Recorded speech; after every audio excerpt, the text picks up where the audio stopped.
Simon & Schuster Audio and Grove Atlantic present The Girl of His Dreams by Donna Leon.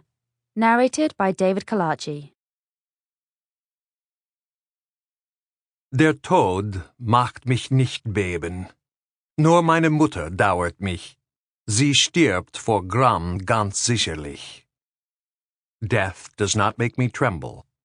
I feel sorry only for my mother. She will surely die of grief. Die Zauberflöte, Mozart. Chapter 1. Brunetti found that counting silently to 4, and then again and again, allowed him to block out most other thoughts.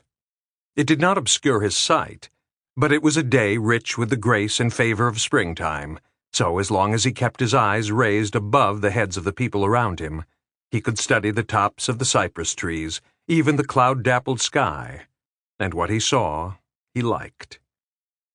Off in the distance, if only he turned his head a little, he could see the inside of the brick wall and know that beyond it was the Tower of San Marco. The counting was a sort of mental contraction, akin to the way he tightened his shoulders in cold weather, in the hope that, by decreasing the area exposed to the cold, he would suffer it less. Thus, here, exposing less of his mind to what was going on around him might diminish the pain. Paola, on his right, slipped her arm through his, and together they fell into step. On his left were his brother Sergio, Sergio's wife, and 2 of their children.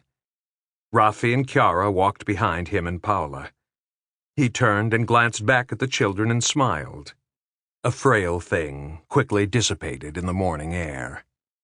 Chiara smiled back. Raffi lowered his eyes. Brunetti pressed his arm against Paola's, looking down at the top of her head. He noticed that her hair was tucked behind her left ear, and that she was wearing the gold and lapis earrings he had given her for Christmas 2 years before. The blue of the earring was lighter than her dark blue coat. She had worn that, and not the black one. When had it stopped, he wondered, the unspoken demand that black be worn at funerals? He remembered his grandfather's funeral, with everyone in the family, especially the women, draped in black and looking like paid mourners in a Victorian novel, though that had been well before he knew anything about the Victorian novel. His grandfather's older brother had still been alive then, he remembered, and had walked behind the casket in this same cemetery, under these same trees, behind a priest who must have been reciting the same prayer. Sample complete. Ready to continue?